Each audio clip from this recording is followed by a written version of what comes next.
This is the beginning of part 2 of the video review on Dynamic User Directory module from Data Springs. John is showing up and only John is being displayed because that's the only user under the client role. Now I cannot click on John, and why is that? Most likely it's because we have not placed the user detail link within the module. Let's go back there and let's go to Control Panel. Let's go to the directory template, and from here there is this user detail link, which I'm assuming that if I place it here, it should show a link to the user details. Let's click update and let's exit Control Panel. Okay, now it's showing the URL to that user, but this is not exactly what we want to do. We want to create a simple link here. So let's go back to the template, Control Panel, directory template, and then from here, what I'm going to do is I'm going to cut this user detail link, and I'm going to make a link from the username. So I'm going to select username.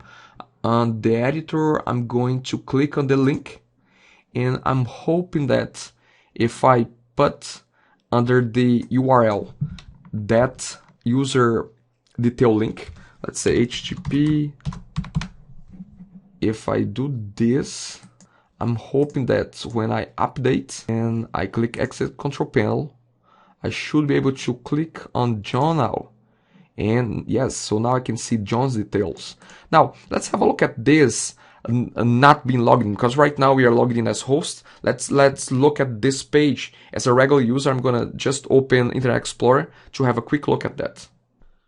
Okay, so I have opened Internet Explorer and I have the site loaded as a regular user. I'm not logged in. So if I go to the directory page, so here's what I see. I see exactly the template I have created, which shows the username and then the first name and last name.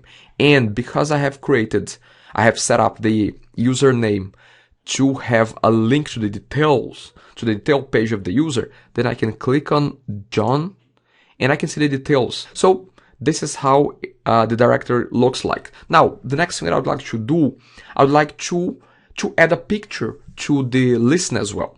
I want to see how can I go about doing that. Now, before we do that, let's create another user in our site so we can have a bit more volume here.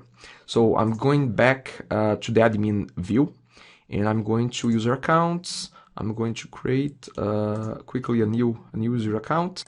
Okay, so I'm just about to create another user. Let's click add new user.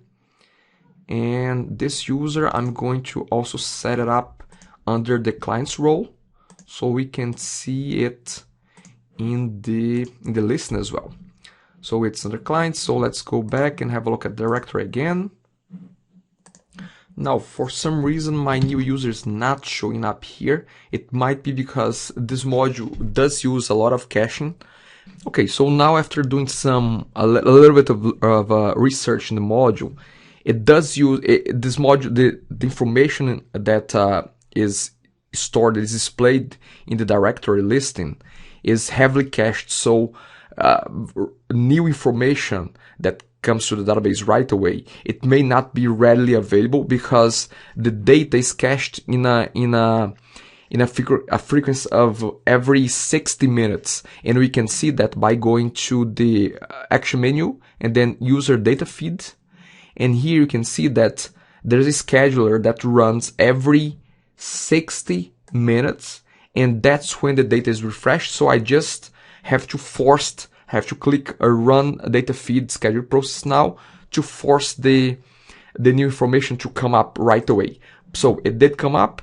Let's go back and have a look at it as a non-logged in user. Let's refresh this page. So as you can see, we have two client users at this point. We can click on the name, we can see the details, and now our goal is to show images for those users as well, to show pictures of those users as well in the listing, and most likely not in the list, but in the detail view. Now, first, let's have a picture for each user. I'm going to log in as John, so I can upload a picture to his profile. And again, I'm logged in as John. I can click in my name, his name, and then I can, from my profile page, I can click on edit profile. and then I can scroll all the way down, and under photo I can upload file, I can browse, and I have selected a picture. Okay, so this is a picture of John. I'm going to click on save file, and then I'm going to update my profile. So now my profile has a picture, a random picture that I just got on the web. I'm going to log out, and I'm going to go back to the directory. So there's no pictures here yet because we have not made that change in the template. So let's go back as admin to the template, and let's go to the action menu, control panel, and then directory template. Now, one thing that I would like to suggest to Data Springs is create some templates, some predefined templates. Give that to the users so they can start from somewhere. Maybe something nicely done from your design team. So again, something nice already up front, so you don't have to start from scratch. Again, just a quick suggestion. Now I assume that this user image field will give me that image, will give you that snapshot. Let's see, let's have a look. So I'm gonna copy that, I'm gonna copy that token. Maybe this is just a path to the image. Let's see.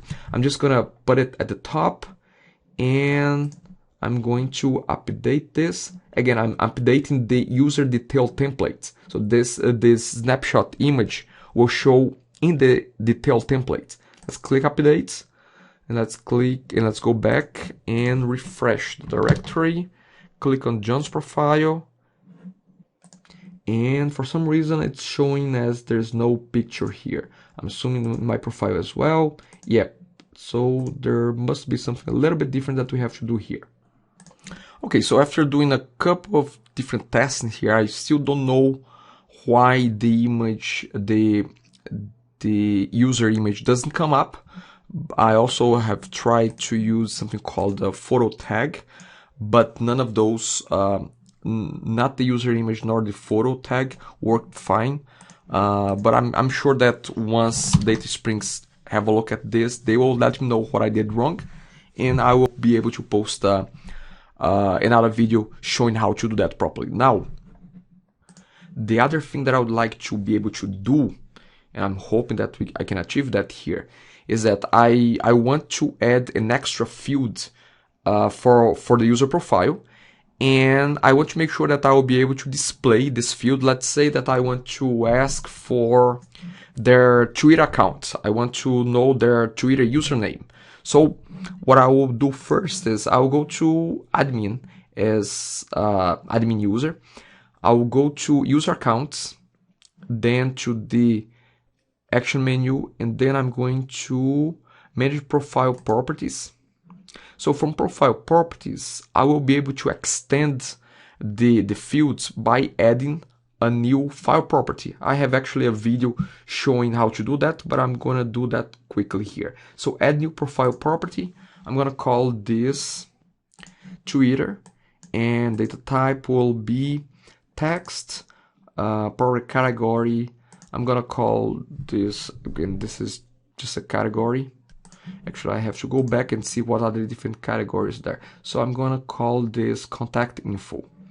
So let's go back and add new profile property.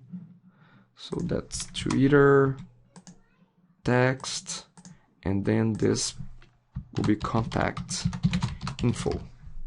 Length, I'll keep it 0, as 0 will allow, I think, unlimited size. So there is no default value, no validation.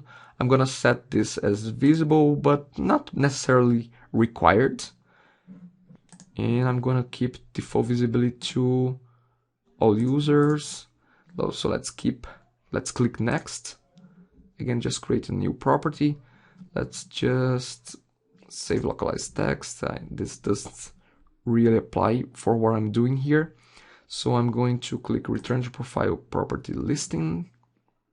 This is the end of part 2 of the video review on dynamic user directory module from Data Springs.